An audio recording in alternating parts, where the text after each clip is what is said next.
Hey everyone, what's up? What's going on? My name's Joe, and what's this? You might be asking yourself. Well, this right here is our pre-roll before the live show. And speaking of shows, if you're a little more familiar with our podcast, I know you're probably sick of hearing me talk about, live shows and live shows that we've appeared on. But I have one last announcement about all these said live shows. Are you ready? You can now officially listen to them online. Yeah, that's right. We've released our most recent one as an official episode, so if you'd like to go listen to that, you can just click one episode back, whether you're on your podcast app, or you're on SoundCloud, or even on YouTube. Yeah, that's right, YouTube. The venue, Philly Improv Theater, or FIT, actually filmed our episode for us. So go check that out. Also, the live episode where I was a guest on Ross Wiseman's podcast Kid Flicks is also up. So also go check that out. And one last thank you to everyone at Philadelphia Podcast Festival for putting both of those shows on. But yeah, let's get to the review, shall we? We're reviewing Jurassic World Fallen Kingdom this week. Enjoy. Hi, I'm Mike.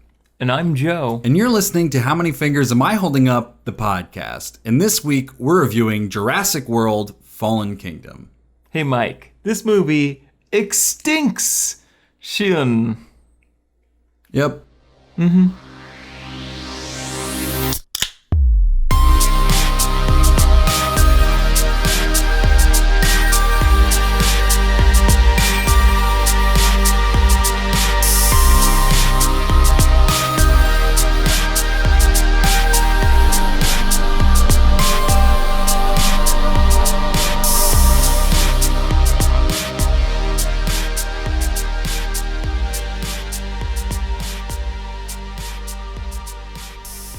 Welcome to How Many Fingers Am I Holding Up? Featuring two guys getting to Rule 90 and reviewing movies in a weekly podcast form. Not even going to get into the lengths of this ridiculous bit. The important part is that Kevin Pettyjohn, former guest who submitted this drunk synonym, got his own joke wrong when he submitted this. The joke was step 90. Again, not going to get into it, but shame on you, Kevin. But if you want to submit some synonyms like Kevin did, you can hit us up on Facebook, Twitter, Instagram, Tumblr, email, Gmail, anywhere. We'd love to hear from you and get your synonyms on the podcast. You had one job, Kevin. Rule 90. But hey, Kevin, thanks for coming up on stage with us at our That's right. Yes. Live event, which we haven't talked about because we haven't recorded an episode since we did that. We did that, but so I think that'll probably come out this week, right? Yeah. I don't know what I have day of the week, but I don't even remember what day of the week did we do it last year. It'll be out by the time you listen to this episode, okay, for sure. All right, that's fair. But yeah, it went well. It did. It was fun. Mm-hmm. We were in a jam-packed auditorium at a Philly Improv Theater. Mm-hmm. We had some very cool people helping us out. They had a very nice setup on stage for us. It was pretty cool. It was like a different change of pace from, or I guess just a change of pace is all you need to say, from Tattooed Moms last year. Right. Which you were also at this year. Yes. With Ross Wiseman. Yes. Ross Wiseman, who helped us with our podcast. It was a big incestuous festival. We exchanged guest spots, and I went on to his, and that was cool. I don't think that's out yet either. Actually, it might be out by the time this episode, this Thursday. But yeah, that was a lot of fun. I talked about The Incredibles 2. Something that he didn't talk about on his review. He actually reviewed it. We reviewed it, but I talked about the Anthony Lane review from the New Yorker, and just how Anthony Lane basically wanted to have sex with those cartoons. We talked about that on ours too. Wait, what? We talked about Elastigirl on ours as well. Oh yeah, before we read that. Oh yeah, definitely. Right. So it wasn't even ironic. Oh yeah. She thick. But it was really weird because Ross's dad was there, and I felt like I was making eye contact with him as I was like reading these passages from Anthony Lane. Ross's dad was fine; he was cool, but yeah, it was just funny. So check those out. But this week we're drinking Saranac Triple Storm IPA, which Tropical Storm. Oh, I wrote down storm. Triple Storm and read Triple Storm on the bottle. Oh God. We were prepared for a double storm, but not a triple storm. It sounds like the third installment of the Storm franchise. The perfect storm. Twin storms. Triple storm. Yeah, I've had this. I actually had this in my fridge, the very bottles that we're drinking, and then Joe brought this 6-pack over. Mm-hmm. It's pretty good. I had it before. It's like got a little nice like fruity flavor to it. It's a nice like summer IPA. It is still hoppy, it's going to dry your mouth out. But this is one of those IPAs where I taste it and it tastes like a million other IPAs I've had before. I can taste some of the more fruitier notes in this. But yeah, hops, IPA. It is what it is. My friend Tyler, former guest Tyler, was saying that, because he bartends at like a pretty great bar, the Cloverleaf Tavern, and they get like a crazy amount. I think they have like something like 45 or 60 taps for like craft beer. Oh wow! So they get like a ridiculous amount of craft beer. And he was saying that the like trend is starting to go away from like IPAs and go towards just like craft lagers. Like they're like the IPA like trend. That's my language, baby. And it's just going back to like traditional beers again. Which I guess you could have kind of predicted if you were thinking about it. Like, there's only so many IPAs that you can make, and eventually people are going to be like, all right, well, what about the other beers that don't have as many hops in them?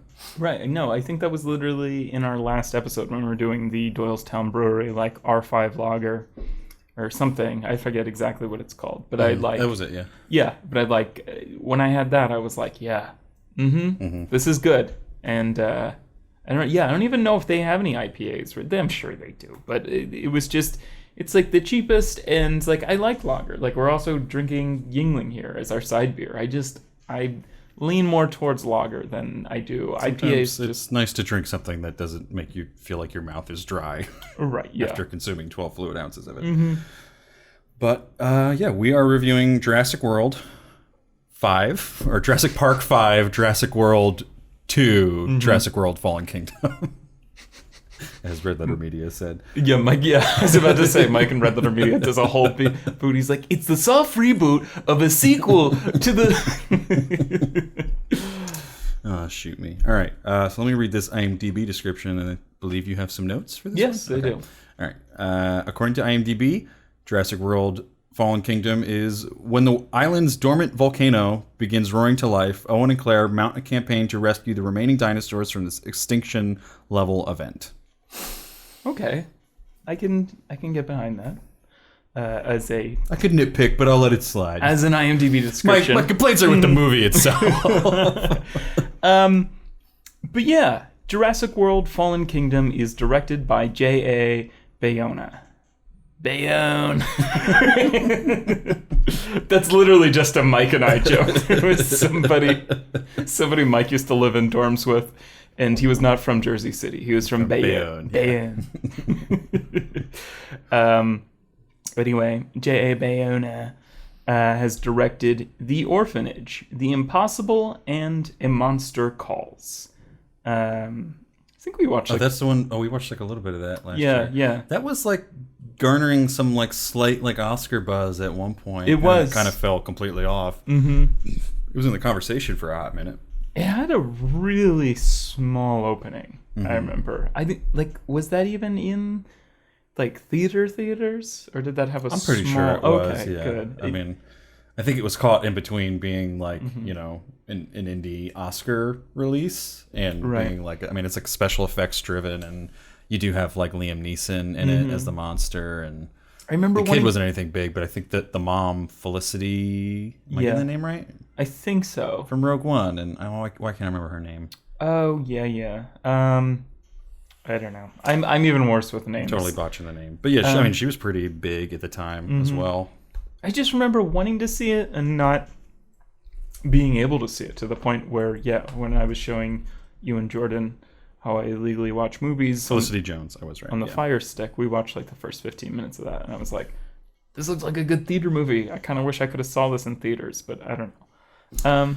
The trailer for that just pissed me off. I never wanted to see it. Oh, I was super into that trailer. I think like I'll talk about that during like Ant-Man and the Wasp. I was like, I fucking hate this trailer. Like the Ant-Man and the Wasp trailer. I was like, no, I don't like the It Takes Two kind of song that they paired with it. It was just not a good trailer. Not that Marvel makes great trailers, but anyway, let's talk about this. This isn't a great trailer either. But it's written by Derek Connolly and Colin Trevorrow, based on characters by Michael Crichton. Derek Connolly and Colin Trevorrow are also listed as, this is what's coming up on their IMDb pages, but they're co-writers for Star Wars Episode 9. They're co-writers for... Yeah. Is that just because they did some... I wonder if that's just not an updated thing, because they got booted from Episode 9, right? They're like still the writers of it. Yeah, I mean, I guess they can't... Yeah. I don't know. He's not directing anymore, though. No. But they are totally in there. Like, as... Not even just like, oh, they helped come up with the story. They're like one of the few writers in there, kind of. So I was kind of taken aback by that, too. Yeah. It depresses me after this. Yep. I mean, they're also doing Jurassic World 3. They're doing a film titled Intelligent Life. It looks like these two kind of have their hands full. Derek Connolly, I was also talking about this morning with our friends. I didn't realize he's listed as a co-writer for the Metal Gear Solid movie, which I'd never thought was... I guess it's greenlit now because a lot of people are starting to get attached to it, kind of. I think it's still rumored to be directed by Cream Kong. Cream Kong. Cream Kong. Jordan Vogt Roberts, who directed... Kong Skull Island or something. Cream Kong Skull Island. But yeah, that will be interesting. Anyway, this is the 5th installment of the Jurassic Park film series, as well as the 2nd installment of the planned Jurassic World trilogy.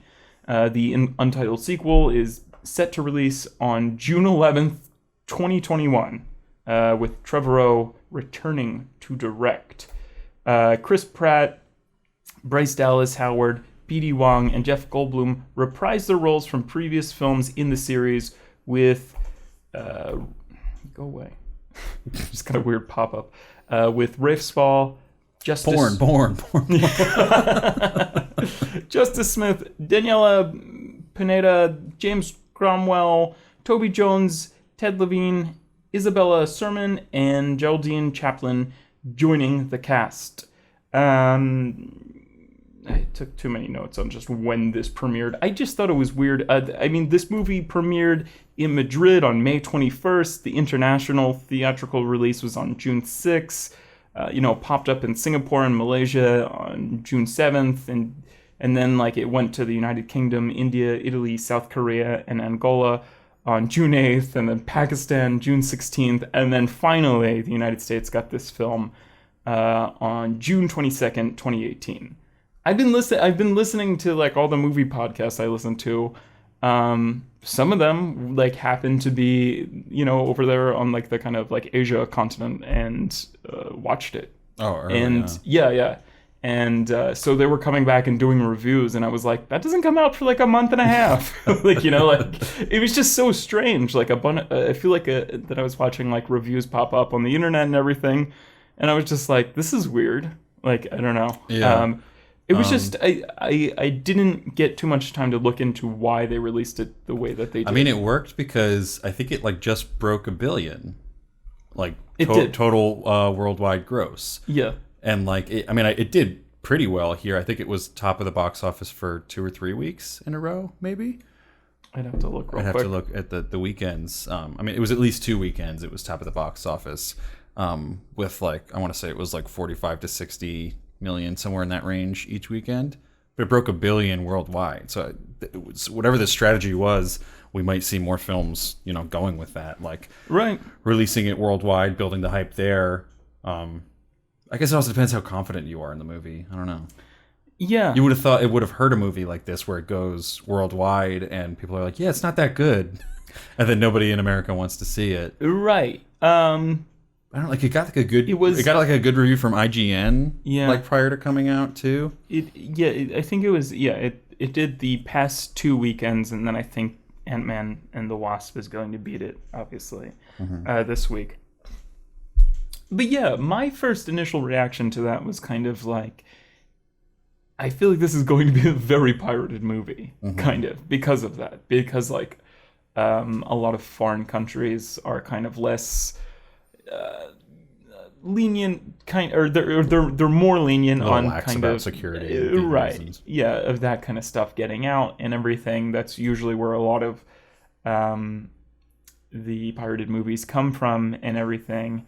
But yeah, honestly, maybe they saw that this movie sucked, and maybe I feel like America's like really hard on movies, but kind of like when you get something that's like a foreign language and like Asia, they're just kind of like, oh, it's Chris Pratt and like there's dinosaurs and very cool. I was talking about that with my girlfriend Rowan on the way home from this, where I was like, I feel like now movies are marketed globally and the standards are lower globally, because like think about like when you watch a foreign film.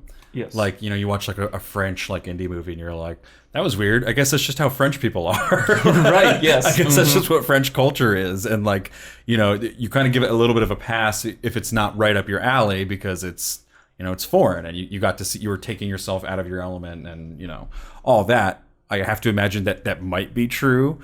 Although it's hard to say because, I mean, so much of just film culture has been American film culture for so long. But I don't know, like maybe people watching overseas, are like, that was kind of weird. Like there's some weird jumps in the story logic there, but I guess it's just American culture. Right. It's also like there's nothing to compare to in, I mean, I guess maybe besides like, I know like Indian films, like I guess it's Bollywood still, but like they're starting to get like big action movies over there with crazy special effects and stuff too. Japan and China as well. They're doing like a lot of like the animes are going live action with some like pretty decent special effects. But up until now, there hasn't been a lot of like competition in the global market for, if you wanted to see these big, VFX driven movies, it was American movies or nothing. And I feel like if you're not like overloaded with those like every weekend like we are here, when a big one does get released in your country, it might be a big deal and you might go see it. Yeah. Action movies now, like almost anything with Jason Statham, I've noticed now. Like I'll sit there and watch the trailers, and the first names that will pop up of the studios that are working on them are almost always Asian. So I feel like there's like a gigantic market over there for certain action films, kind of, again, like foreign films, things get lost in translation, like it's just kind of, I think we were talking about this on a previous episode way back or whatever, but when Bo Burnham was on the You Made It Weird podcast with Pete Holmes, and maybe, Bo Burnham was just starting to get into, interested in the film world just because now he has a film coming out and everything, and he was just kind of like, those big blockbusters, like they have to, it's not, they're not competing over like domestic anymore. It's all worldwide. He's looking literally this like Jurassic World, like probably total in like 3 weeks has grossed like maybe 150, maybe 200 million domestic. Right. But it grossed at least 800 million worldwide. Like, when you just spread out those theaters all across the other countries, like it has more to do with appealing to the global market now than it does to people back home. Yeah, but and again, to comment on the content of these movies, he was also talking about, he's like, that's why like these superhero movies make so much money, is because they're carefully written to kind of have like these global thematic, global themes basically in them, like good versus evil, and like let's just kind of have the bare minimum and not super nuanced kind of, and then that way when it gets translated and everyone watches like Marvel Civil War or whatever, Captain America Civil War or whatever in like Malaysia, they're just kind of like, oh, good versus evil. Like it's just very, I don't know. Yeah. Yeah, I can definitely see that. But yeah, like you were saying, the film grossed over $1 billion worldwide, making it the third Jurassic film to pass the mark and the third highest grossing film of 2018 thus far, and the 34th highest grossing film of all time. So it made a lot of money. But yeah. So who are we to throw stones? But throw stones we shall. Yes. Fuck, it works. They're not like, oh man, critics hated it. They're like, yeah, baby. Jurassic World only a 57 on Rotten Tomatoes. Yeah. I guess we got to go back to the drawing board. Yeah, I don't know. Movies are in a weird state, and again, summer movies are really weird this year compared to last year and the last few years. It's just strange.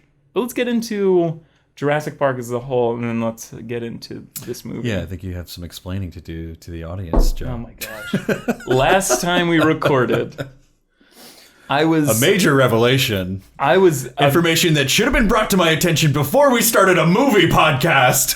Obviously, we were both drunk. I was way more drunk, probably. But confessing things. Yes, but I was like, I've never been like a Jurassic Park fan. And I think I was telling Mike, I was like, this is probably like where people are like, yeah, there's your fucking problem. I don't remember the first time I saw it. Was I too young? Was I too old? Whatever. Like, obviously, a lot of people can probably tell me the first time, the place, who they were with when they saw Jurassic Park. Yep. I'm kind of like, yeah, I don't know. I saw it. It happened. And again, maybe I was, I don't know. It didn't capture me in the same way that a lot of people did. And then the sequel started to come out and I became even less enchanted.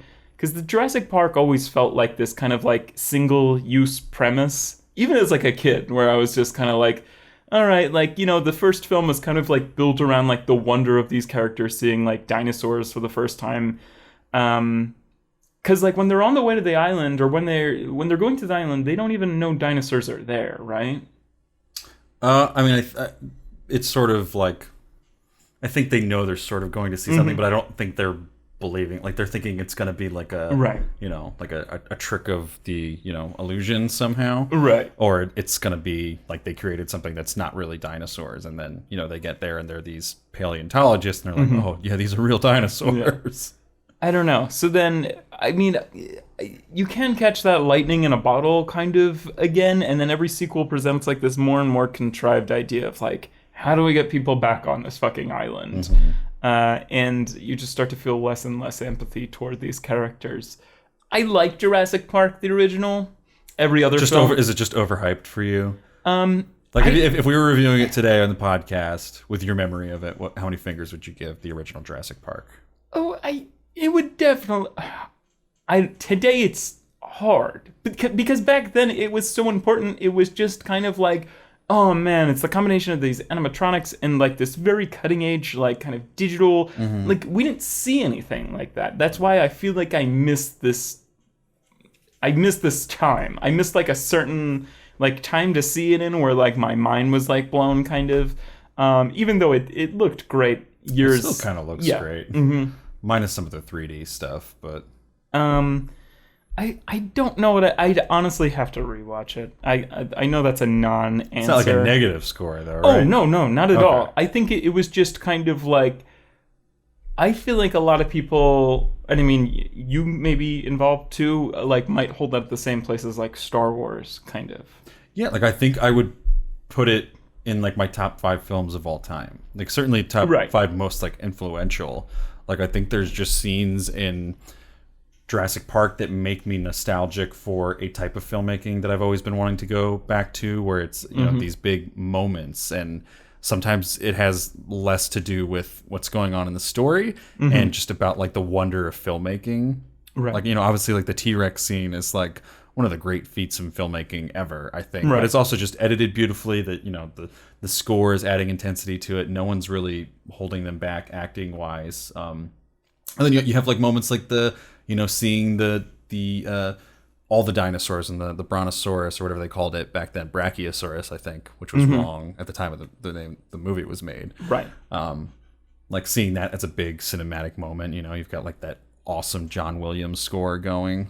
I don't know, like Jurassic Park to me is like what all blockbuster movies should strive for, because it's like it's this heady but digestible sci-fi. Yeah.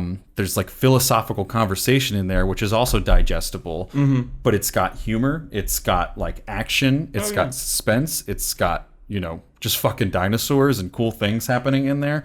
And it's got these like quieter moments that are some of my favorite moments in film too. Like I think of like John Hammond and what's her name? Ellen in the... I don't know. I should know since it's one of my favorite movies. The Laura Dern's character, when they're sitting and he's reminiscing about like the flea market thing that he used to run, and spared no expense. Like there's just these quieter moments in the movie, and there's like great character arcs that don't have to be like grandiose. It's just as simple as Alan and the Laura Dern character, like realizing they can take their relationship to the next level, and maybe be ready for kids. And it starts the movie, he's like freaking out on the the one kid and just being a grumpy old man, and he kind of softens his heart through this experience, which doesn't really have anything to do with dinosaurs or anything like that, but it's just a nice story arc that makes us care about that character. I don't know. I think it's like a perfect film. It's a 5-figure film in my opinion.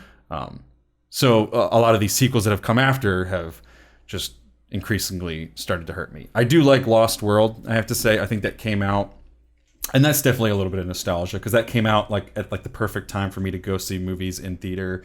Like I was probably, I don't know exactly when that came out, but I was probably 9, 10, or 11 going to see that in theaters. Like I think my brother had one of his birthday parties was like Lost World themed, and like, we all got like toys and shit, and it was just a good time to be like that age watching a movie like that. Yeah. But there's some cool moments in that too. Like, they go back to the island. It wasn't like a horrible excuse to go back to the island. And then, bringing the T-Rex to like San Diego. Like it's kind of cheesy in hindsight, but it was really cool at the time. Like seeing the T-Rex in that environment. Like that kind of seems like the logical step for a sequel to Jurassic Park. Like, we saw it terrorizing the park. Let's see it terrorize like the real world. And I don't know. I think Lost World's fine. Jurassic Park 3 is kind of bad. It's a very bad sequel. Jurassic World I liked at the time I saw it, but I just kind of fell victim to like the nostalgia traps in there. Like they really go out of their way in Jurassic World to make you remember, like, remember Jurassic Park, remember Jurassic Park, and it's like all the like the Jeeps, and they literally have like Jurassic Park memorabilia in there. It's the same stuff you would like buy as a kid when the movie came out, like the T-shirts and the stuffed animals and shit. So I fell victim to like wanting to be back in that universe again, and then like once you get to the ending, which is awful, of that movie, and then once you like reflect on the rest of it, you're like, that was actually a trash movie. Right. Yeah. It's better than this though. I honestly, oh my god, I couldn't tell you a whole lot about Jurassic World. Did you see it in theaters? No. I think I watched that, like, it was on one of the streaming platforms at some point, and that's when I watched it. Like, again, that's how not involved with Jurassic Park I am. Also, I feel like that was during a stage where I wasn't seeing, like, a lot of movies, kind of, in theaters. I don't know, I just went through, like, a year or two where I wasn't watching, like, I was, like, not so interested in, like, what was going on with film. Yeah, and again, just not crazy interested or that invested in Jurassic Park. And I had already gotten word that from friends that they were like, not great, kind of, What year was that? I think it was just 2 years ago. I think it was 2015. Okay, right. Or maybe 14. I don't know. Yeah. It might have been like early 2015. So let's get into this movie. This movie, being bad was really no surprise to me. Yeah, the trailer was bad from the get-go.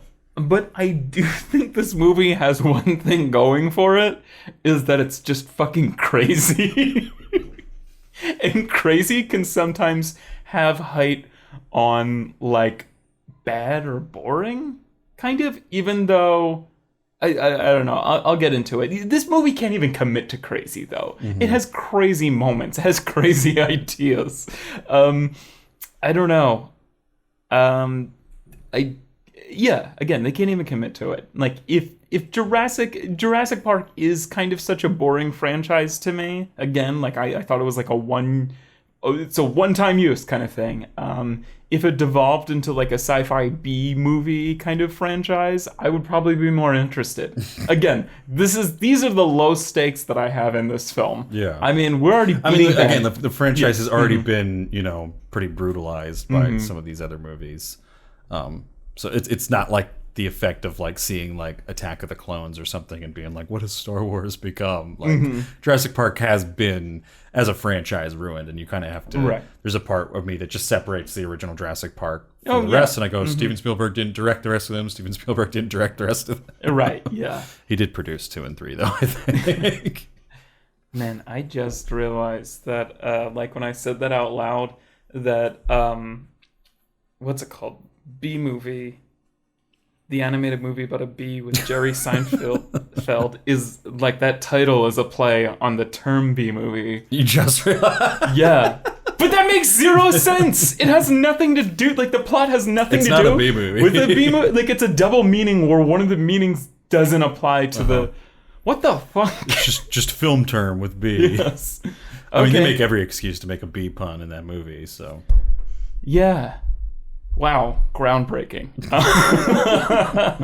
Like, I don't know, kids' movies have dumb titles. Like, I was just like, oh, it's B movie. Yeah. It's a movie about a... Let's go on.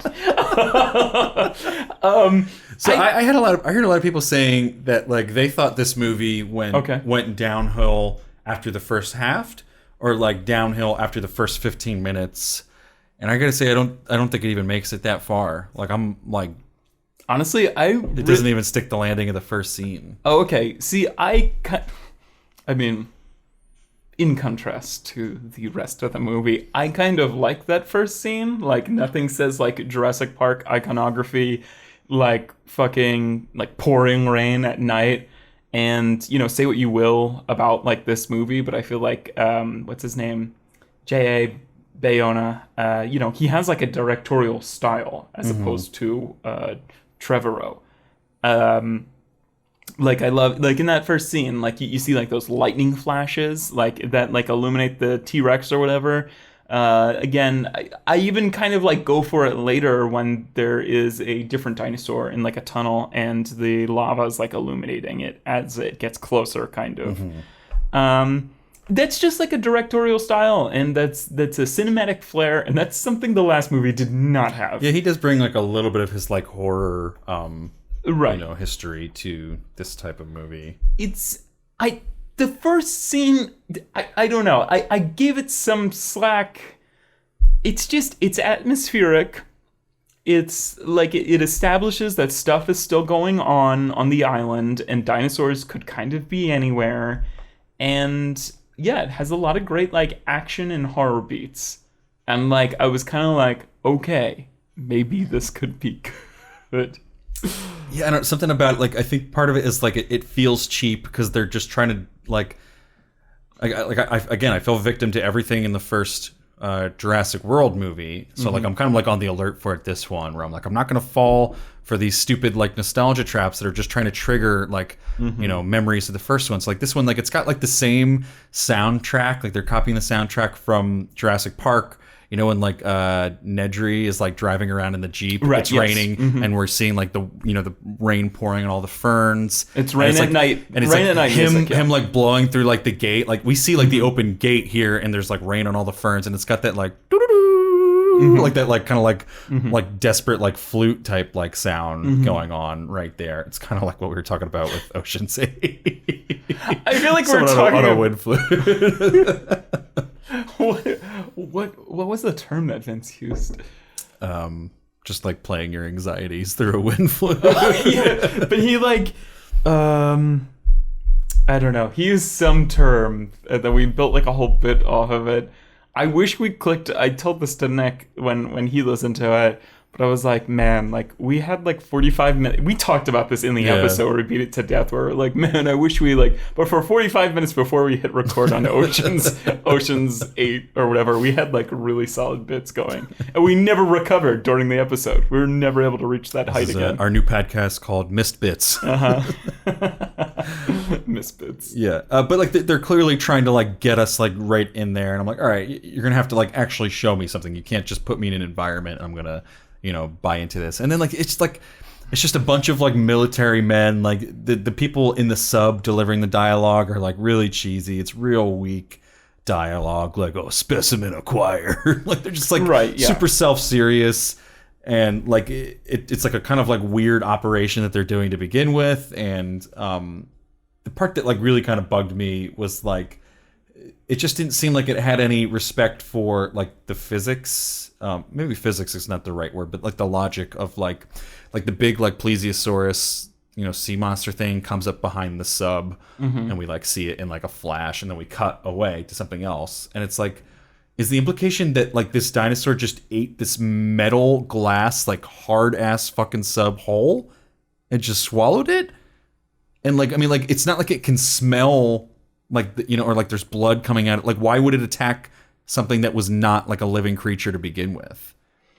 And it's coming up from like behind, so it's not seeing, like it's there's a weird logic jump and like intelligence like bump for that creature that doesn't really seem like it makes a lot of sense. Like later on, it's like just swimming by like a bunch of like surfers, and it doesn't attack them, but it sees this like metal sub and it's like, oh, that looks tasty. Let me swallow it whole. Oh yeah, and there's no like negative health effects of that. Like, I thought the surfer scene, I thought he's about to eat them. Is he like turning away or something? Or he just kind of is going by them. It's like seeing like a whale, like right? Because it's, I mean, not to spoil it, but it's in the part where they're like, oh, we're gonna have to live amongst dinosaurs now. And right, it's in the trailer. I don't feel like that's so much of a. But yeah, and then it kind of it gets into like extreme like. Like, I did kind of like the T-Rex coming and, like, running away from the T-Rex, but then it was, like, they were kind of, like, ramping up this, like, plesiosaurus thing, but then it was a non-factor for the rest of the movie. Like, it was just a cheap thrill for this early thing, but we never actually encountered the plesiosaurus besides in, like, B-roll footage over underneath narration. Right? Yeah. Yes. Yeah. Like, I feel like the first spot in a Jurassic Park movie should be reserved for, like, here's the dinosaur you got to watch out for this movie. And that's what I thought they were doing, and it just never came back. I'm afraid to... Especially if you're going to stage up the T-Rex. Like, be like, oh, the T-Rex is not who you got to worry about. It's the fucking sea monster plesiosaurus shit. Right. And then just kind of swims away and goes surfs in Australia. Yeah. I don't know. I'm afraid to touch that. Not that anybody would ever know, but when I watched Jurassic World, I was just kind of like, oh, like, obviously they're setting up for, like, this thing to come back in the end or whatever. I don't know. The sea monster thing? Yeah. How did they set it up at the end? I can't remember where that was at the end. I know Red Letter Media said it was in the lake, but I don't remember that. I don't totally... They had like a SeaWorld thing, and then it comes back at the end and either helps them or it's again, I forgot this movie as I was watching it. So I don't know. I feel like, yeah, they set up the sea monster at the very beginning where I was like, remember those gonna come back, kind of. And then it did, kind of. So when like they never revisited that again, I was kind of like, all right, so that's what that looks like when they do when there's a setup with no payoff. And it was like, which way do you want it, Joe? Yeah. But yeah, it's kind of like all downhill from there, though. Except for like one set piece that there's two set pieces that I do enjoy during this movie. But first, let's talk about it. So we have that where the fucking dinosaurs are fucking monsters that fucking eat and kill people, including these guys who are, again, that movie was cool, and it actually showed that there was a competent director and cinematographer at the helm of this film, as opposed to the first Jurassic World, kind of. But, again, yeah, there was cartoonishly villains, basically, stealing stuff. Yeah. And in the sequencing of these first few scenes are just so bizarre. It goes from that scene, again, where all these guys are getting eaten by fucking to dinosaurs. PETA. And then, not only that, and then it goes to Jeff Goldblum, who has kind of always been the voice of reason within this franchise.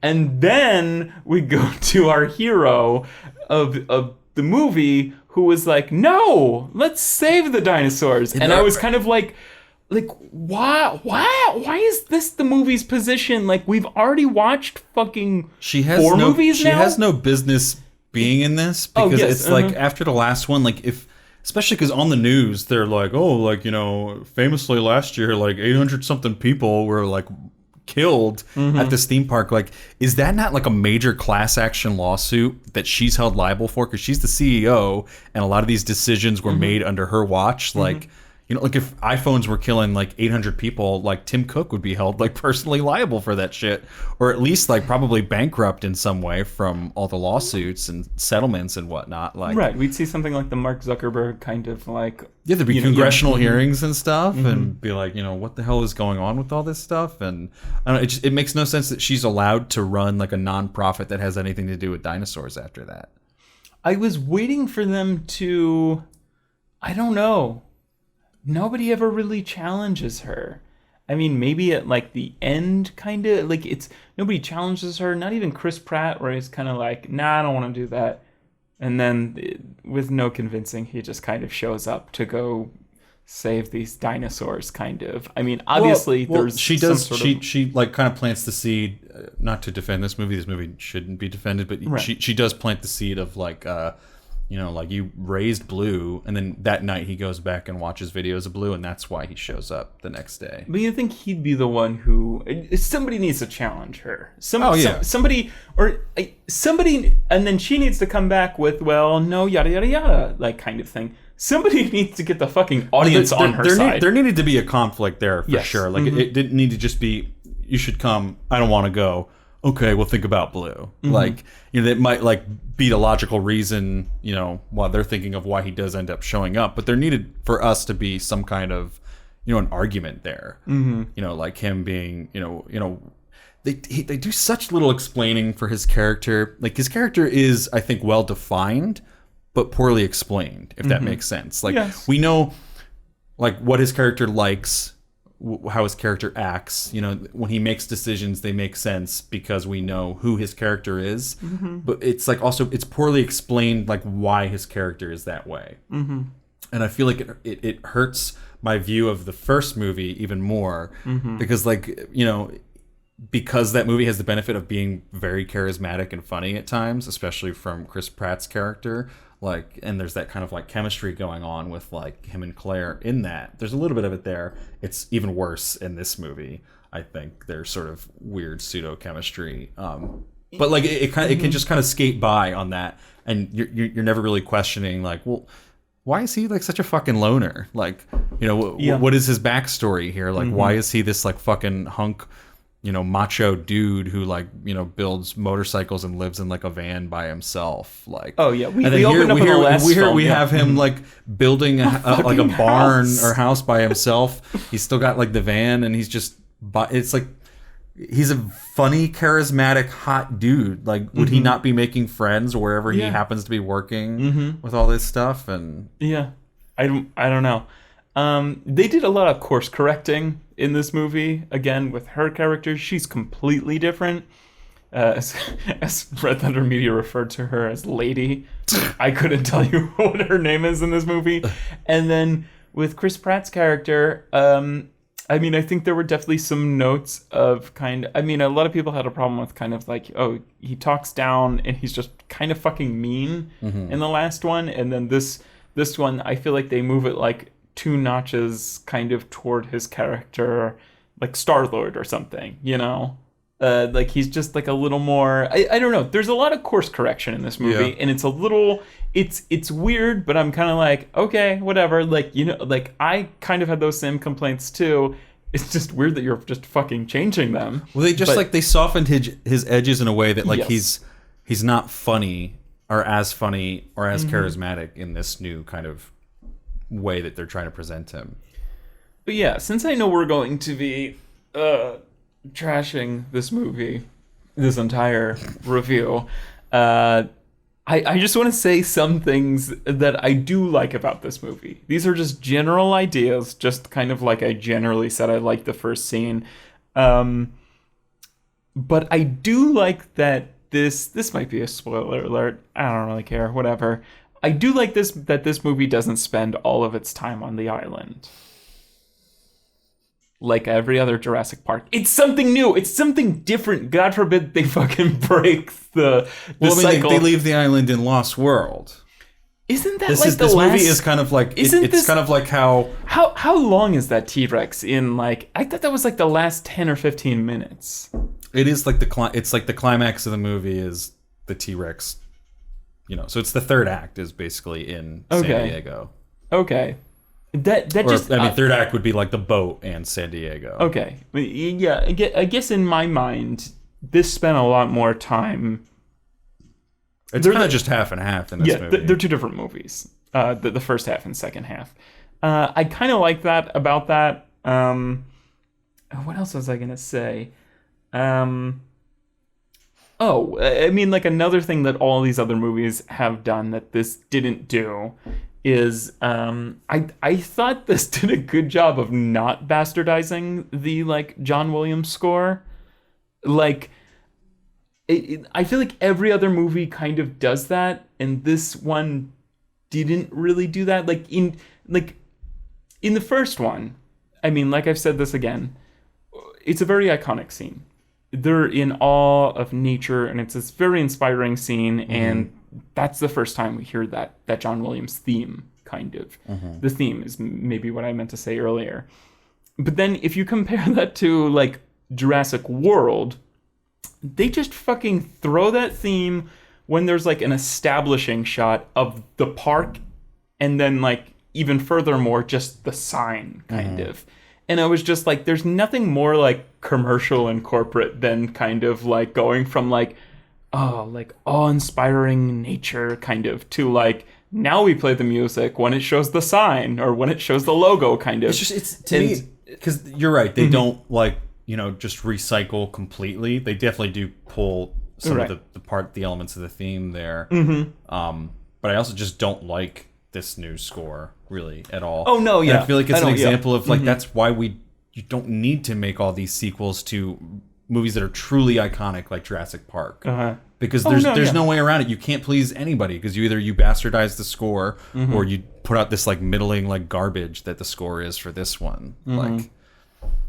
It just shouldn't be touched. When it reaches that certain status, it just shouldn't be touched. And I shuddered because I know they're going to do it. They're going to remake Back to the Future, and it's going to be the same thing where unless they can get, I guess they could get Alan Silvestri to redo the score because I think he's still alive. Hasn't it already been confirmed that Back to the Future is already being remade? I wouldn't be surprised. I talk about it all the time because now they're obviously we're in the throes of remake and sequel culture, and how much longer do Michael J. Fox and Christopher Lloyd have? Christopher Lloyd because of age. Michael J. Fox because of age as well, but also because of his Parkinson's that he's dealing with. And you don't want to make that movie without the two of them in there. Exactly. But I just shudder to think of them remaking that movie because when I came home from this, I was just straight up yelling. I don't want to say at Rowan because I wasn't mad at Rowan, but I was just venting my frustrations about this movie, and it also had to do with Jumanji 2, where it's why do they make these movies if they don't want to be like the original movie? If Jumanji's different though, that's a whole. No, I will still get mad about that because it's why use that title? I understand why, but why not use that title and make something that was like the original? If the original made money. Because and again, I know the answer is the same reason it's the global market thing now. The original Jumanji. It's for the same reason they call a movie Battleship, and it's based off the board game. I feel like that's Jumanji kind of. But I know nobody's different. You ruined something if you do that with Battleship, or Transformers, or stuff like that. That's my when you're taking these iconic movies, for a certain generation. Jumanji less so. There's not an iconic score or something like that. But it was a very distinct style of movie. There's not a lot of movies that are like that, and you would think that would be if you made Jumanji now, like in like the style of like Stranger Things, like it could be a fucking smash hit, but instead they throw like Kevin Hart and The Rock in that, and they just steal the title an adventure and they comedy. bastardize like the actual like story of it, and they change shit about the entire quote unquote universe. There shouldn't be a Jumanji universe to begin with, right? And then when you start to do that with like Jurassic Park 2, it's like if you don't want to make a movie like Jurassic Park was huge for a reason, because it was this heady sci-fi that was also digestible, and it was a blockbuster that was humorous, but these crazy special effects at the time. Right. And like, if you're not going to like try to emulate that and go back to, like the actual like, Robotronics and stuff and just the tone of like Jurassic Park, then like, why even make this? Like, it just makes me mad. It makes me so mad. And that's how I feel about Back to the Future, because I know 100% they're not going to get the tone right of the original Back to the Future.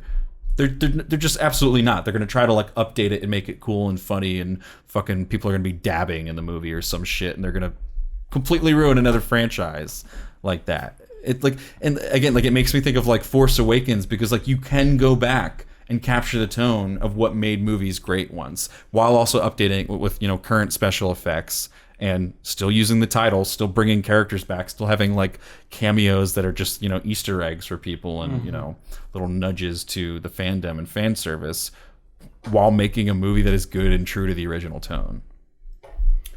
Yeah, I mean, again, like I was saying while you were saying that, I feel like my ideology about that is slightly different.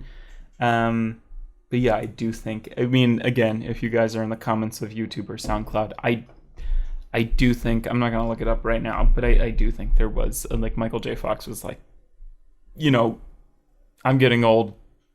Everyone's kind of getting old. He's like, I kind of want to do this. So...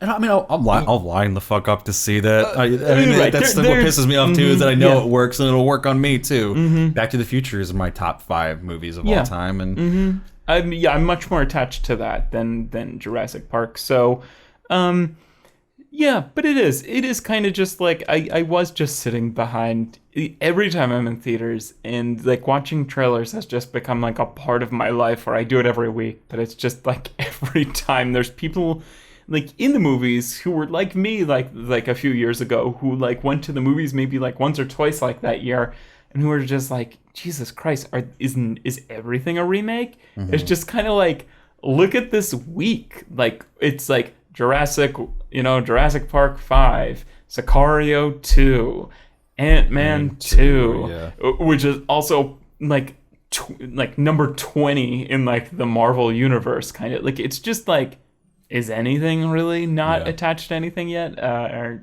anymore? That's a conversation we'll get into much deeper next week in our review of Sicario Day of Soldado. Day of the Soldado, sorry. My biggest complaint about this movie and the logic is, how the fuck did somebody invest like billions of dollars in this park and not realize that, like, I don't exactly know the timeline, but like 3 years later, that they built their park on a fucking active volcano that's gonna destroy everything? Like, I can like get into the writer's room and be like, oh, dinosaurs, Jurassic era, volcanoes, right? But that doesn't make sense now, where we have the technology to be like, oh, like, fucking this is Yellowstone. A couple years away from like erupting, Yellowstone Park could fucking blow at any minute. And if we knew that, like, it's just fucking. It's a weird, because it doesn't even, like, aside from being in there like tonally, it doesn't serve the actual plot of the movie very well, because like they have like this dinosaur PETA, however you would pronounce the PETA, it's PETA, right? Yeah. And they're trying to save the dinosaurs from extinction, and they're like trying to urge the government to step in. But that's like a weird argument to make, because it's like it would be much cleaner if it was something man-made, like something climate change related would be a much cleaner way to go. That was why these dinosaurs were dying, rather than like a natural like occurrence, like. Like when like the volcanoes go off in like Yellowstone or Hawaii, like do we have like PETA being like, save the goddamn wombats or something, like like. I can do you one better. and again, spoiler alert. We're just gonna get into spoiler alert. But why do they ask them to go back and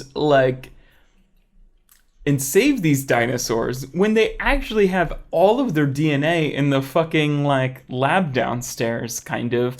They don't have Blue. They don't have Blue, but why are they taking all these other fucking dinosaurs? Because they don't even... Oh, why are they taking all the others? I don't think they had everything besides Blue. I think everything was just abandoned there. They didn't have... Oh, okay. Because it seems like... I think it was also... must have had something to do with probably laws and whatnot. Because I don't think they're supposed to have the dinosaurs stuff anymore. Okay. I'm assuming there was some kind of regulation after 800 people are killed at the park. The government's yeah, we can't create dinosaurs anymore. That's why they're selling them on the black market. But you have an entire underground laboratory where you're building the fucking nightmare monster, kind of, and also they are you saying that they must have already had? Well, it's part of the auctioneer scene is when somebody buys a dinosaur. I don't know if this is during the auctioning scene or at the very end. These people are also acquiring a bunch of test tubes with all the DNA essentially in them, kind of. And that seems like a I guess weird they needed the real dinosaurs there to show the auctioneers, right? Make it serious. The whole thing was that they were being brought to the island to get Blue. Mm-hmm. I mean, I guess while they were there, they're why don't we just get the other dinosaurs? Right. But the whole deal was that they needed Blue to raise the new Indoraptor thing. Because when they get there, there's that weird scene where they're why are all these concentration of signals coming from the port? And they're oh yeah, we already got a bunch of the herbivores. And basically, they're we got everything essentially already. Right. That they wanted, and these people are just coming in to get Blue. Okay. Ben, but also, just there's no reason for it to be a volcano. It doesn't make sense. PETA is trying to save them from this natural occurrence, and it also just goes against the whole idea of the movies, especially since these are supposed to be the good guys. Because even in the original Jurassic Park, you have Jeff Goldblum, basically being this is not essentially right. They were selected for extinction. Nature chose them for extinction, and we brought them back, and that has consequences. And that's the message of Jurassic Park, is that life is supposed to play out a certain way, and when you start to play God, there are consequences to that. Right. Yeah. Or Alan is always talking about you have dinosaur and man separated by billions of years, and you put them back together, it's not going to go the way you think it's going to go. Let's talk about something that I think I brought this up in again in a conversation that we were having before we started rolling, or it's at some point. This film, and it kind of even annoys me. It annoys me for several reasons. But we have here's a few things that I noticed. I'm sure there's more out there. But we have a news crawl that is so random. All of these can be picked apart. There's a news crawl that says president doesn't actually believe dinosaurs exist, kind of. Oh, I didn't see that. And I was what the fuck? And then also there's that one is just stupid. They're trying to make some metaphor and it just doesn't work. And then there's another one where the one character calls the other character, he's what a nasty woman, kind of. And then the Toby Jones... Oh, I heard... I didn't connect the dots on that. What? I didn't connect that to being a Hillary thing. Oh, yeah. Uh-huh. I was that's a weird line for a character to say. Yeah. And then, Toby Jones is kind of stylized as, Which one's Toby Jones? He's the auctioneer. Oh, okay. Yeah, he's kind of stylized as Donald Trump-esque character. Trump. I mean, they do 3 different zoom-ins of his hair kind of being I don't know. It's very, he just looks like a tiny Trump kind of.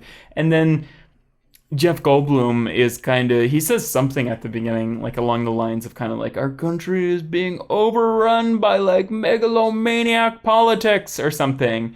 And that has nothing to do with anything happening in this film. I feel they just cameo fucking. In this. It just all of these things, like, this movie isn't like a political allegory or anything. It's just, I feel like they want that fucking, like, did you see the new Pixar film? Has like a bi character kind of who walks in the background kind of. Like, but even if they wanted to do that, like again, like have the disaster have something to do with climate change. Yes. Why is it a volcano? That has nothing to do with climate change. The volcanoes don't go off because like, you know, the Earth gets a little like 2 degrees hotter. Right. But the seas rise and stuff like that. And if like an island, I can imagine that would have some effects. Right. I don't know, if you want to take shots at Trump, have it make fucking sense instead of just being like, remember when he said Hillary was a nasty woman? Wasn't such a that weird mean? line. My problem with a lot of the villains in this movie is, and it's antithetical to the way that like other Jurassic Park movies handled villains, is that they're too obvious. Like it's like black and white. It's like this one's the worst. It's like good versus evil. I mean, the last one was bad. At least it was a surprise that someone was a villain. But when they revealed themselves, it was like, here's my master plan that I've been hiding all along, and you fools couldn't even like know that I was going to use the raptors for my secret army plot or whatever. Right. But like these people all reveal themselves to be villains like right away, and they're like the type that are just like cruel. Where like I think of like.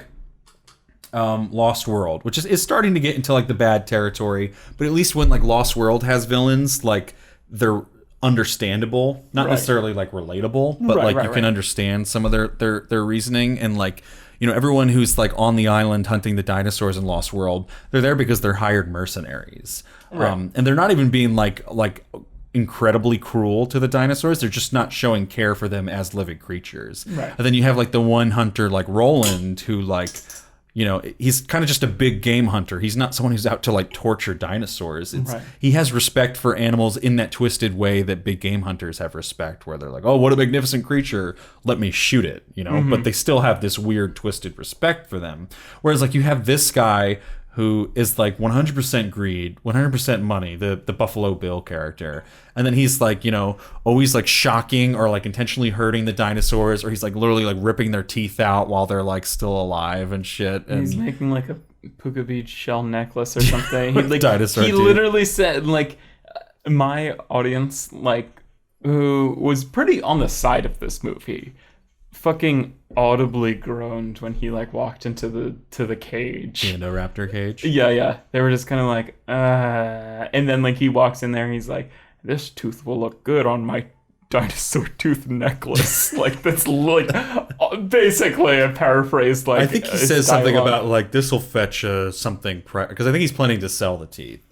That's what I thought. He said something about a necklace. No, but in that scene, because I thought he was making a necklace, but in that scene he says something like, "Oh, this will fetch like a hefty price or something like that." Right. Okay. So again, it's just like it's just a total like greed thing, and there's nothing that's hidden at all. Or like I mean, like if you look at even like the first Jurassic Park movie, like the villain of that movie is like the lawyer and like Hammond, and then maybe like Nedry, and like Nedry like is not like, oh, world domination. He's just fucking things up by hacking and stealing the stuff so that he can sell them on the black market. And then you have like Hammond, who just is kind of drunk. It's not even fully greed. He has this idea and he doesn't want to give up on the idea. Like he doesn't want anyone to die. That's what that whole like scene where he's sitting down with Laura Dern is like, you know, I didn't imagine, you know, that things were going to go this wrong.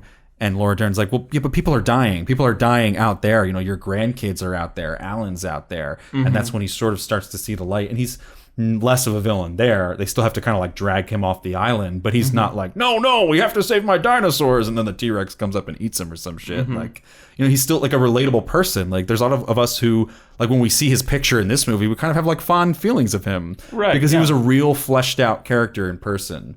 And even like the lawyer, I mean, like the lawyer was a little less fleshed out. He was kind of just like T-Rex fodder in that movie. But he wasn't like, oh, and here's our plan for how we're going to like destroy the world with dinosaurs or sell them to the military or some shit. It was just your standard boilerplate, like, you know, I'm here to make the most money I can.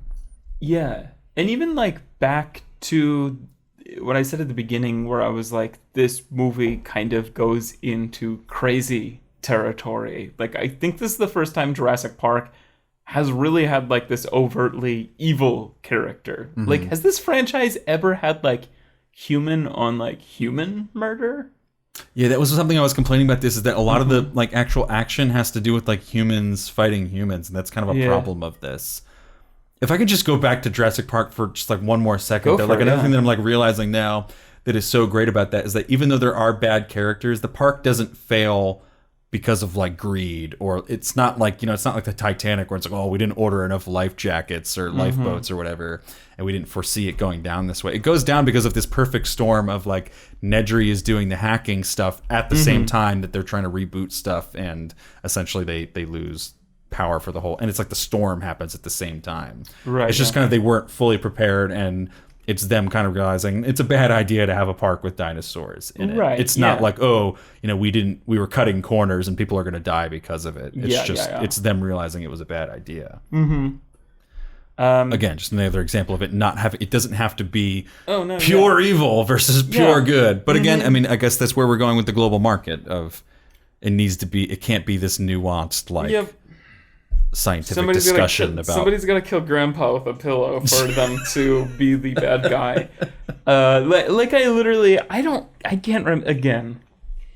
I can't remember. I feel like I literally said this during our episode or during our review of Incredibles 2, but when you introduce two characters that could be played by one of them's just going to turn out to be fucking evil, know? It's just kind of like the old guy and the younger guy in this movie. It's just kind of like the Bob Odenkirk and the sister Catherine character. Keener. Yeah, Catherine Keener. It's kind of like, like, I wonder why there's two of these characters, like, because one of them's, I'm so confused about why his granddaughter is in this movie. Like, what purpose does she actually serve besides pushing the button at the end? Like, I thought it was going to be this, I almost would have been more okay with, because they kept, like, hiding the picture of her parent, and I thought that was just going to be like a cheap, like, callback to, I couldn't tell who they were going to bring back. I thought it was going to be like, at first I was like, is it the, like, grandkid of Hammond? Right. And is it going to be something where it's like, actually, I fucked whoever. I fucked Hammond's wife or so. I don't know what. I thought it was going to be someone from the original Jurassic Park or Lost World or something that they were going to bring back, and that was who. It didn't seem like it would have much weight, but I would have liked that more than like, oh, she's a clone. Right, yeah, I cloned my dead daughter to bring her back. Like that. Why do we care about that? Because we just met James Cromwell. Like, we don't even really know his character in this. He dies, so he's not really that important. And he's just money for this movie, essentially. So, like, why is it important to us that he cloned a person? I guess besides that the technology exists, that must be setting up for something in the third movie, but... Yeah, what is his name too in this movie? Lockwood. Lockwood. I hate like how they retcon that. Like, it's just kind of like, oh, he's the other billionaire who helped John Hammond build the park. Like, why wasn't he there at the opening of Jurassic Park? Like, he's such an having dinner. Like, they're supposed to be whining and dining these paleontologists to get their like seal of approval before they like. Why would he not be there? Especially if he cared. And he has the exact same cane as John Hammond too, and. Like, I understand that actor is dead, so we can't do... What was it, Richard Risenborough or something? I don't remember. I know we can't do anything with him now, but, I mean, find a way around it. Yeah. Or, like, have that be, like, a reveal. Like, oh, he wasn't the only one. Like, I was a silent partner or something. It's just... They just try to make it seem like, oh, you didn't know that I was the... No, they introduce him as common knowledge. Did he not say my name? Yeah, I was 51% of the company. I had a bigger stake than he did. I was cracking up during the Red Letter Media review when, who is the younger guy that Lockwood hires? He's in, I don't know what the actor is. He's a British actor who's in Black Mirror. In the Christmas episode with John Hamm. Oh, right. Yeah. That's him there. He's really good in that. Less good in this. But I was just cracking up where they're really, like, going on about... Just because, like, there was so much ridiculous shit going on, but when he runs into, like, chaos has fucking happened, and it's all Chris Pratt and the, and Lady and... little girl's fault, kind of, and he runs into them, but instead of like being like seize them, kind of, he's like You don't know who that is? She's a clone. She's a clone, and he was his granddaughter. So it's just like a man who's so desperate to shout exposition at the audience that it ends up being one of the most. He doesn't even have anything to do with it. Like, it would make sense if he was like, oh, actually, like, I helped clone her, and like, she's my like project. She's coming with me. They won't even go that far. Nobody there, like nobody in the room is like. They're like, okay, we're still gonna save her. Yeah. Okay. We're here to save clone dinosaurs. I don't know what the message is supposed to like. There's so much that like muddies the like moral message of this movie in a bad way. Whereas like the other ones had like a less clear moral message. Yes. Whereas this is less clear in a bad way. Like the other one entertained like the idea of like a gray area. Like, these are majestic creatures, but we probably shouldn't have created them. And it's going to turn out badly, and maybe we just need to let it play out the way it is. You know, that's why Jurassic Park ends with them leaving, and, you know, the T-Rex is just kind of like roaring, you know, in front of the park. And the implication is just that we have to leave them there. Like, this is no longer going to be a place that humans can exist, and we'll have to let, you know, nature kind of run its course there.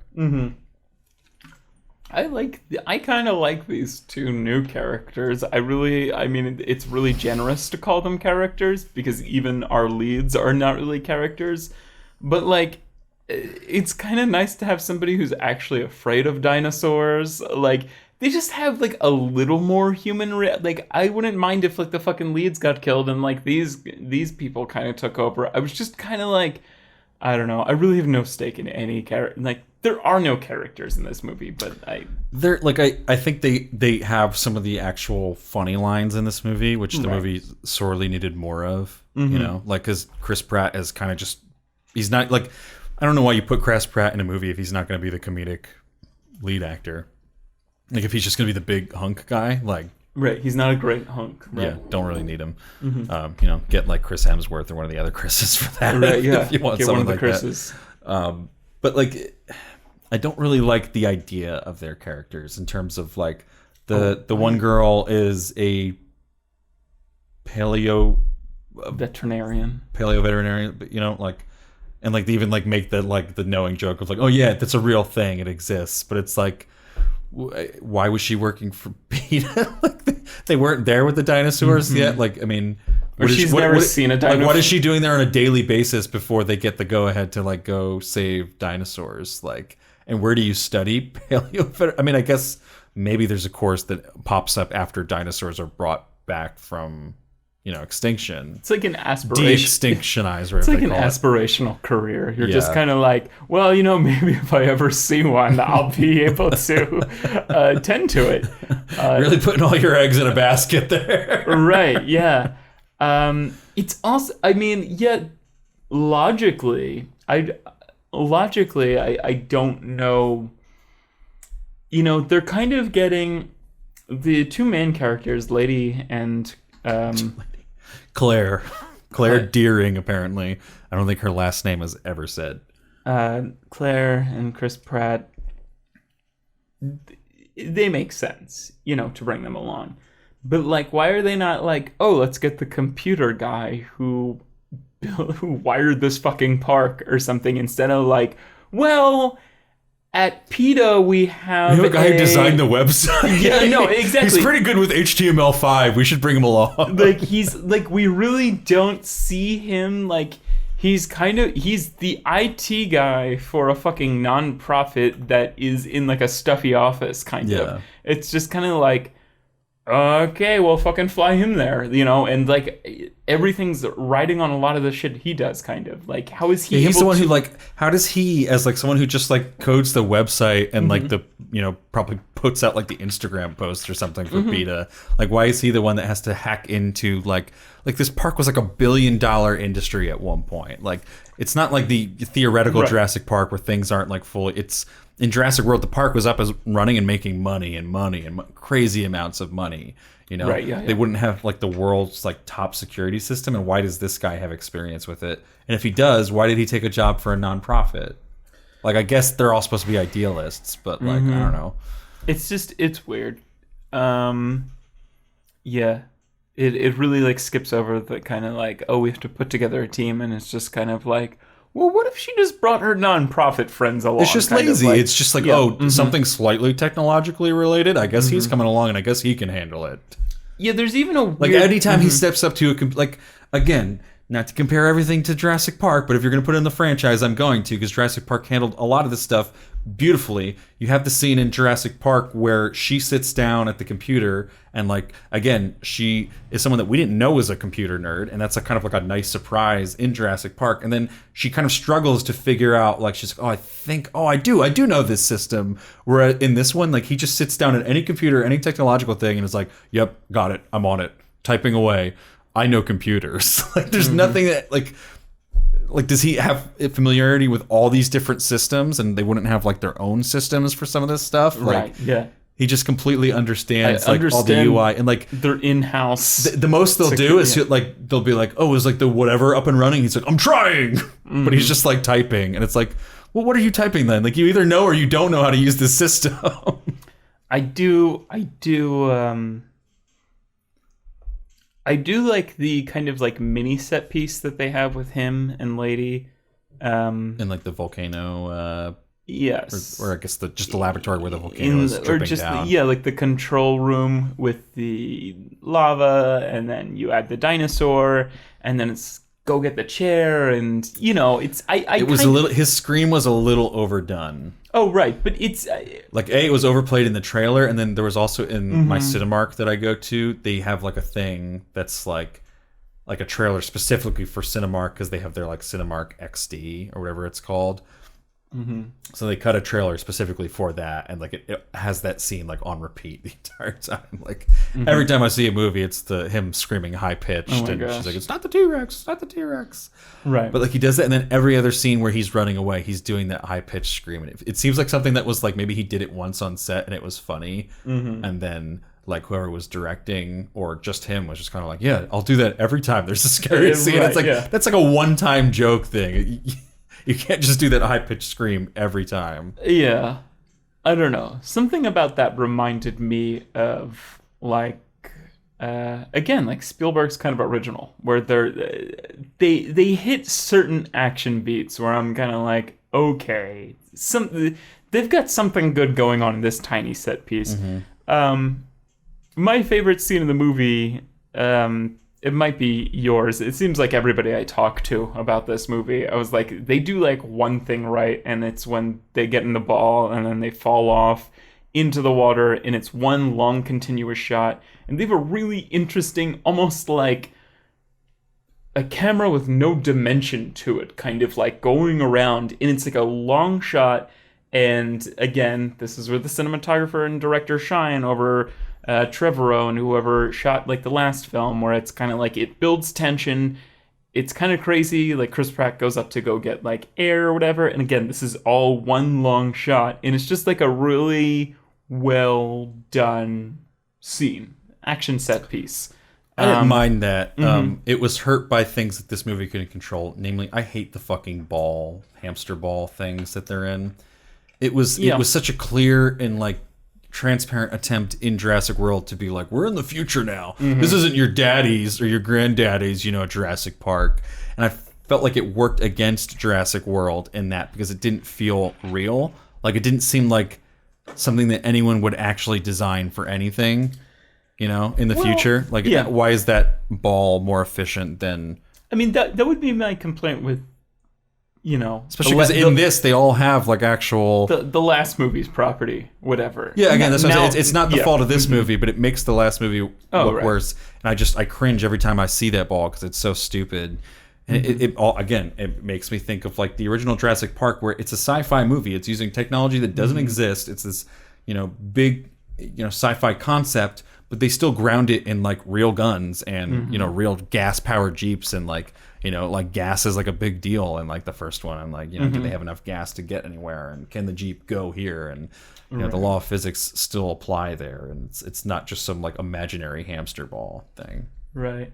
I'm starting to run out of things to talk about. So I feel like we'll wrap this up soon. But one thing, the only other thing I really couldn't get over was the fucking bidding prices for these dinosaurs. Like, dinosaurs were selling for like probably the same amount of money that they offered like Jeff Goldblum to come on like set for an afternoon. Like, it was just like, it literally 20 millions.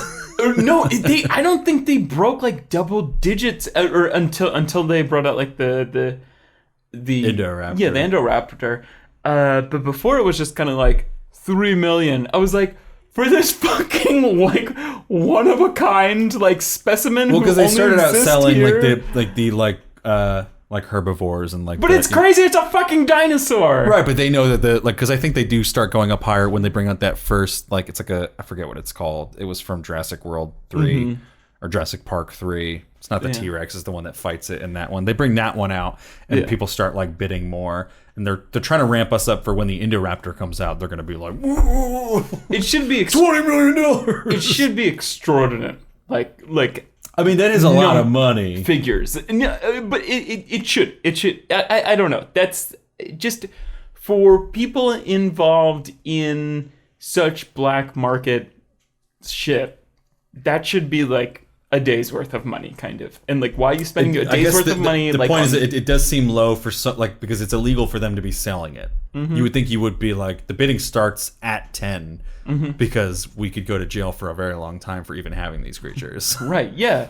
Much or less just selling them in an unregulated like sale, or kind that's of non-taxed. Like, was it worth when we get like him like looking at a laptop with like a bar moving from one side to another, and he's like, "Oh my god, $7 million! Like, was it worth killing somebody for like it just like was it? It does break like 100 million at one point. Yeah, but I think that's when he's like freaking out with the Indoraptor. It's kind of crazy. Like, your multi-billion park just got destroyed, and you're trying to salvage like a money from that. I think it is also it's the idea of like, yeah, it's not, oh, this is a one-time sale and then we're done. This is how much dinosaurs are worth on the black market. Now let's get back to creating them. Like, you know, that's why like the Indoraptor's like, oh, here's just a taste. But they obviously want to keep creating plenty more of those Indoraptors, and that sold for like 30 million or something. It's just like, you know, like the poster budget on like this movie is like what they're spending on real living dinosaurs, you know? It just like when I was listening to it, like the scene play out, I couldn't take it seriously. It sounded like it was a screenplay that was written by like millionaires, you know? It was like, you know, it's like what's it called? Poor people think is a lot. Yeah, it's like, it's a banana, Michael. How much could it cost? $10? Like, just remind me of like Lucille Bluth. I hated the auction scene and just the whole last half of this movie. Like I hated the first half, but I hated the last half more. Right. Because it was like, even in Lost World, like, you know, they took the dinosaurs off the island, but they did it for a reason that made for a better climax, because it was like, oh, now you're gonna see, like, that was the big set piece, was the T-Rex walking around San Diego, and like it even made for some like humorous moments where it's like walking by like a 7-Eleven, it's knocking like the ball off, or it's like drinking out of a swimming pool, or it eats like the dog and it's got like the dog house like hanging from its mouth by like the dog's chain. Like they had a lot of nice like humorous moments that were also like thrilling at the same time. And it was this interesting idea of like, what would you fucking do if a T-Rex was loose in San Diego? Like, how do you get that thing back on the boat? And I thought they handled that in an all right way in Lost World. It's not cinema magic at that point, but it's just a fun blockbuster at that point.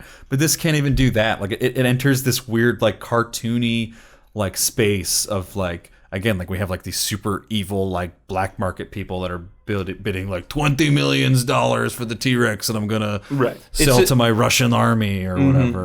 It's a room of kind of, like, off-brand Bond villains. Yeah. You know? And then, like, it turns into, like, a haunted house kind of movie. But they let everyone get out of there so quickly. Like they didn't have nearly enough like dinosaur killing in this movie. Like that was, you know, it's essentially a creature feature, you know, they should be these Jurassic Park movies. So it should be like all the different ways that we can kind of like kill people with dinosaurs, and like there should be some pretty cool like gruesome ways in there. And like this, we really only get like the Indoraptor killing the hunter guy, and we get it killing like the Donald Trump like ripoff guy. Right. And then I don't think it actually has another kill after that. Right. I can imagine like on set they were kind of like, all right, everybody, you can go home. Like all extras, all Bond villain extras, you can go home. We're going to spend the next 2 weeks with all notable characters that the audience knows, and they're going to be the only ones in the house now. You know, None it's of them just are gonna like, die. yeah, it's just weird. It was just, yeah, and it turns into like Haunted House. Oh, the other Red Letter Media thing that I was like laughing at is like when this like Indoraptor is chasing them around. I kind of like some parts, like when they're in the museum. That's kind of a cool set piece, but like when it's chasing the girl, That I didn't like because that's clearly trying to do the thing I was talking about in the first scene where they have like they're trying to replicate like the visitor center from the first Jurassic Park, where they've got the bones around there.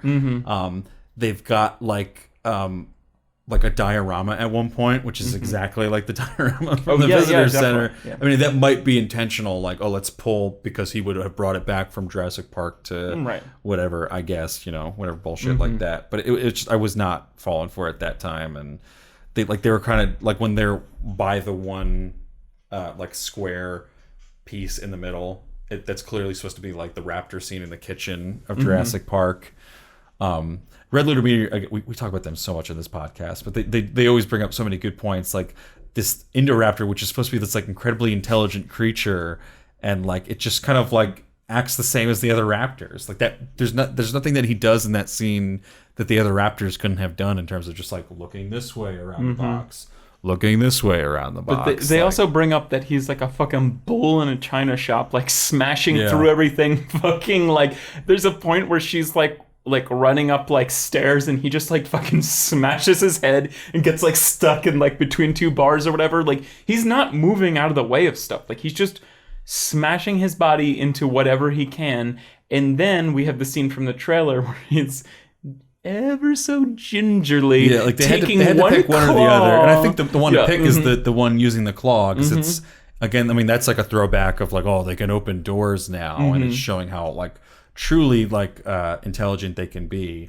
But there's I do actually really, I think a very strong scene is when it kills the hunter, the way that it tricks him in that way. Right, yes. Like I think that's something where it's kind of, it's a cheesy thing, but it's kind of like, oh, this isn't like, these aren't the velociraptors that you know. Like they're much smarter. They're doing like actual like tricks, and it's not just like, I mean, they do like some tricks in like Jurassic Park where like the one raptor distracts him and then he looks and he's like, oh, clever girl. But I think these are obviously much more intelligent tricks going on, and they could have done more with that. Like, I don't know, there could have been something with like the raptor, like, taking the girl and using it to get the other, like, like the raptor, it's the thing is supposed to be, it's more than just like tactical intelligence. I think they have like emotional intelligence now, because they have the scene that we haven't even talked about now that I need to bring up of Blue fucking crying. Yes. The velociraptor literally shedding a tear when it's in pain at one point. And like, so they're trying to show us that they have like this weird emotional intelligence. So if you're going to do that, and like this is supposed to be a breed of like Blue and the Indominus But isn't he Rex. alive during like surgery and a blood transfusion? Like I thought like all animals kind of have tear ducts that do like operate like ours do when they're in incredible pain. I mean, I can imagine like tears do. I guess, but I think what they're they're definitely trying to get across, like, feel sympathy for this raptor, and it can feel, because that's why they have the whole like video montage. That she's watching, where it's like, like, the other ones, when I show weakness, they like attack, but when I show weakness to Blue, he comes up and he nuzzles with me. He has empathy and stuff like that. And the Indoraptor is supposed to be kind of like the opposite of that, where it has empathy that exploits. So like it could have like taken the little girl and been like, oh, I'm not going to kill it yet. I'm just going to like hold it here and get these other ones to come, and then I spring on them and I attack them. And again, I mean, this is just me spitballing here. I don't know how that plays out, because that seems like instant death for some main characters in the movie. But there should have been an example of it being smart, because like I was like, it made the movie feel more intense when it does that trick, because you're like, oh God, like what's possible like after this? Like, and I thought that was going to be the whole thing, was this Indoraptor being like, this unbeatable thing because it was so intelligent and they couldn't stop it. but it just ended up being like the same as if a velociraptor had chased them, minus like it going on the roof. But like, I mean, there's no reason that it couldn't have just gone through the front, like the other door. It just happened to go through the window. He opens a window, and that's about like the extent of his intelligence. Also, the fucking when Red Letter Media was like kind of like ripping on the like he'll attack whoever you're pointing a gun at. Like, it's just stupid. Just shoot like the gun. yeah, or just like I was like, oh man, she's got the gun. She's just going to point it off the roof, and he's going to jump and fall to his death because like there's like. They've made him genetically loyal to whatever. And then she points it at Chris Pratt. I was like, what? No, what are you doing? Yeah. Like, they're trying to get the attention away from, like, the little girl, but, like, point it at a tree in the forest, and it'll just go, fucking take off. Yeah, attack the Instead, tree. it's kind of like, whoa, Chris Pratt is so cool that he can outsmart this dinosaur and do, like, a slide roll under it, and then he's gonna fall through the... It's just like, oh, no, that was... The final outsmarting of this highly intelligent creature is that Chris Pratt did a forward roll under it. You know, like, wouldn't the raptor kind of hit? I don't know. It just even like some of the dumbest people or animals could see that coming, and it was just I don't know. It's pointless to try to. Did the raptor think Chris Pratt was going to jump 3 or 4 feet into the air at him? No! What attack was he anticipating? Yeah. It was fucking stupid. What other move did Chris Pratt have?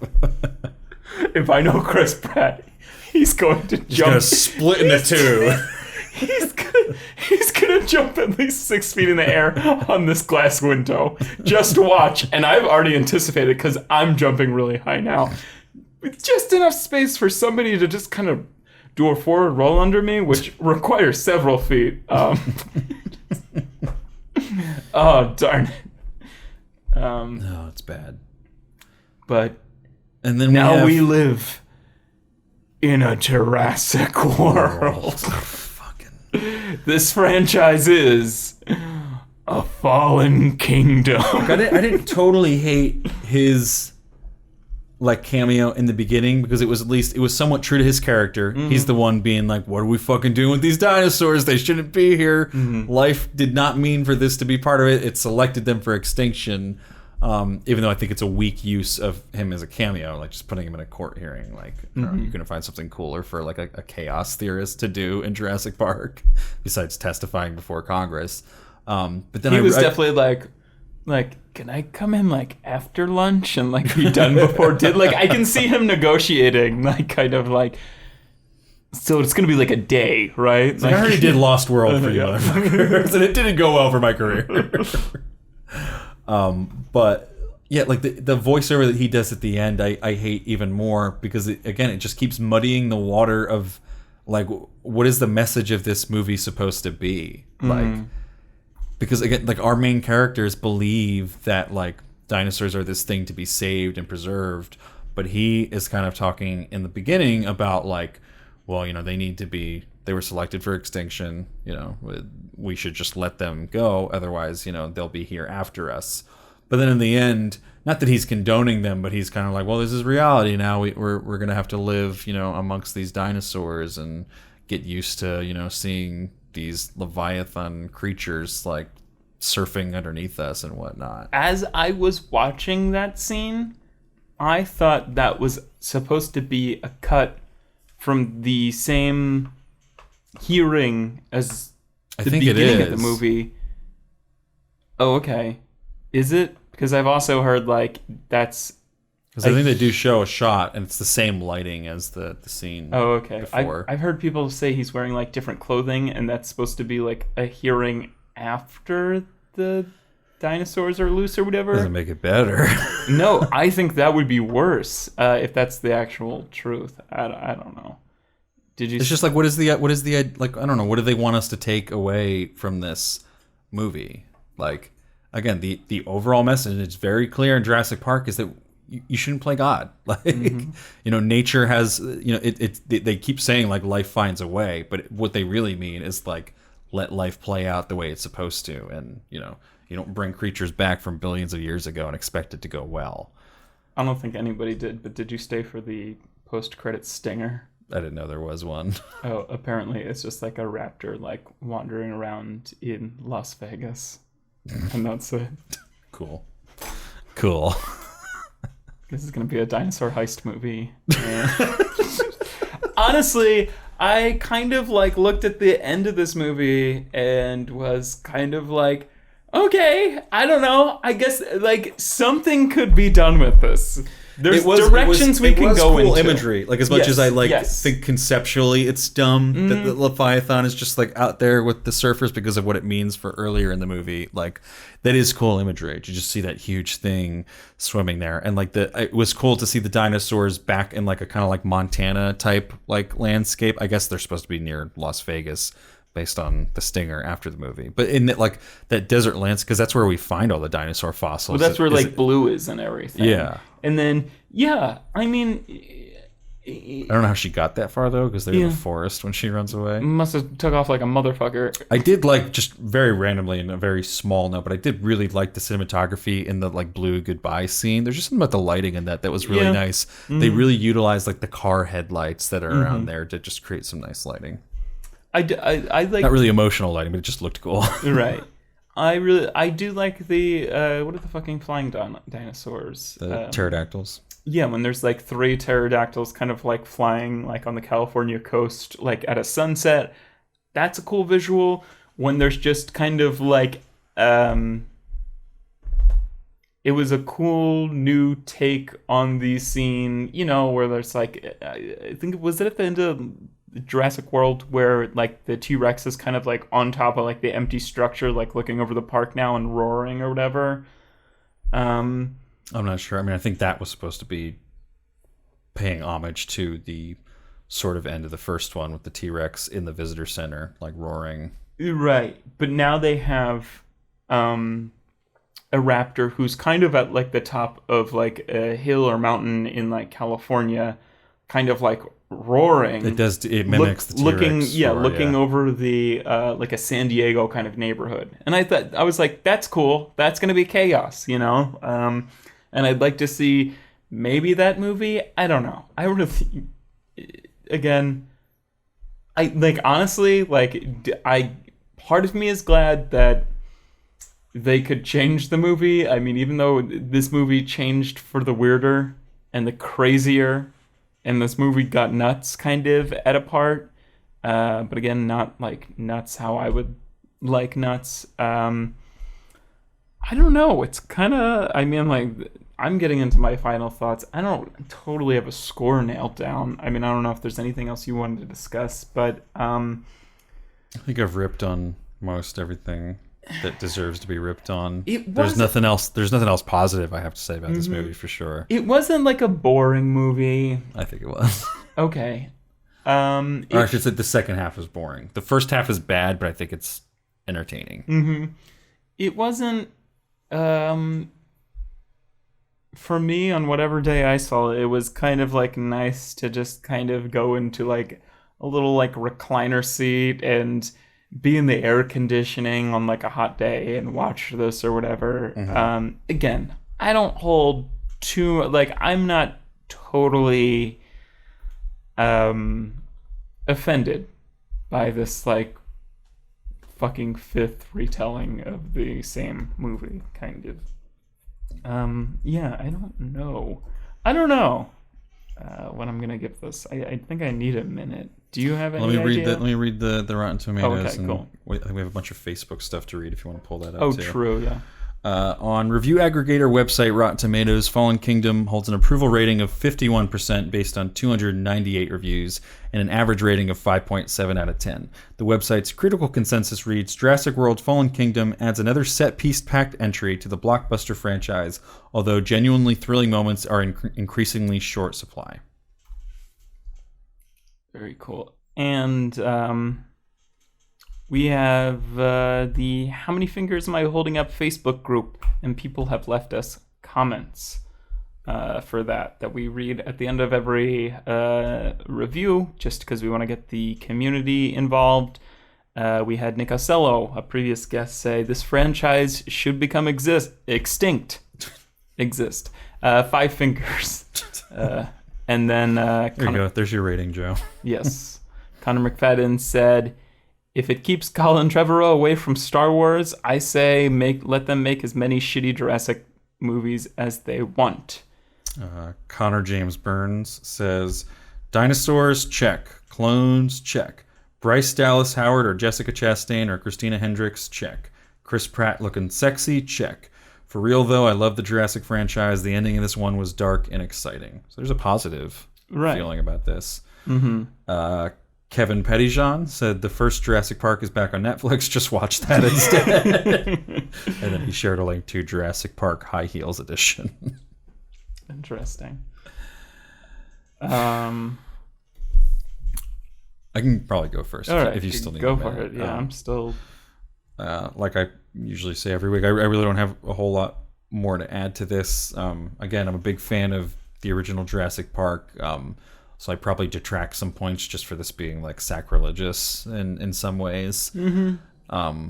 But I think the main motivator for my score is that I don't think anything really worked in this. Like there's not a whole lot that I can be like, oh, good job, like Jurassic World. Like I don't think the action's really working. I don't think the comedy is really working, at least on like above a 50% scale for the jokes that they attempted in this. Right. I don't think any of the acting is really that great. I think the score fucking sucks. The cinematography has some nice moments, but it's just kind of lost in this like stupid storyline. Mm-hmm. Obviously the writing is very bad. And like the VFX are like, they're good. They're all right. But like, I kind of like think of it like, you know, like, I mean, if they made like a fucking like Barney movie with like bomb ass like VFX, like, does it matter? Like, you know, like there's more to a movie than just VFX. I can't give a whole lot of credit just because, you know, the team that they outsourced from India or something like did a nice job. Like, right, you know, like there's so many more elements to making a movie than just the VFX of the movie. And especially like when I can even detract because it's, you know, in the Jurassic World or Jurassic Park universe, the whole franchise was founded on this like cutting edge VFX that used a lot of real world special effects. And, you know, they built a real T-Rex, and I don't expect them to do that every time, but like at least like do stuff that makes me feel, you know, like we're in this like real universe and not just watching 3D animations of stuff. I think I'm going to give it 1 finger. The 1 finger just being because it's not entirely boring in the first half. I guess a little bit for the VFX, and there are a few jokes that do land that made me laugh. But ultimately, it's kind of without charisma. It's without a real clear moral message or just message at all, period. And it goes into some like weird tones, and it's just tonally misguided because the first half is not that strange, and then it gets into some real strange stuff later. And it's like, I don't know, it's like if you made like a horror movie without that many scares. Like to make a dinosaur movie without that much dinosaur on human action, it just kind of, it's like Jurassic Park blue balls. Right. So I'm going to give it 1 finger. Not great. Yeah. Yeah, I think I've said a lot of what I wanted to say.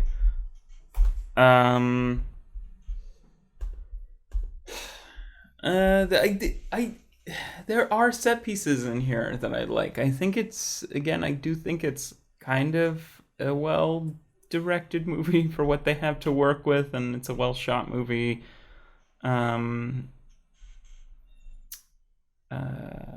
There was like one set piece I didn't even talk about too, where like it's like when they have to get the blood from the T-Rex, and I thought that was kind of cool. They're in there with like an animatronic dinosaur, and they're kind of going from side to side, and they're on a ship, and everything's tilted, and they're getting locked in there and everything. Yeah, I don't know. I mean, like, it reminded me of like Rampage, kind of like, again, another remake. Again, a lesser kind of remake. I don't know. I think I'm gonna give it 2 fingers. I think it's just below kind of the middle for me. I think it's well done in some parts, but then it's too bonkers. And again, like I don't really. It's kind of like after a bunch of other bad sequels to this original movie, and as a part of like this franchise has way more bad moments than good moments. I've kind of adjusted it in my head where like, hey man, this hits some of the better notes. I don't know, like 2 seems pretty fair in my mind. Yeah, so that's where I'm gonna leave off. 2 fingers for me. So that'll give it 1.5 fingers overall for us here at the podcast. So pretty low score. This was kind of a longer one than I was expecting, so let's hop out of here real quick. If you agree or disagree, leave a comment below on SoundCloud, YouTube, hit us up on Twitter, or, like we were reading before, join us in the discussion that's already in progress on How Many Fingers Am I Holding Up, the Facebook group. And we'd love to get your thoughts on any future movies that we may be reviewing as well. So join the Facebook group, search How Many Fingers Am I Holding Up, the Facebook group. Join the discussion, and we'd love to hear from you. And anything else I think Joe will cover in the intro. Yeah. Check out howmanyfingerspodcast.com for any of our links that you're curious about. And check us out next week for our review of Sicario 2, The Day of the Soldado. We'll be there. We'll be talking about that. We'll see you guys next week. Goodbye. Later.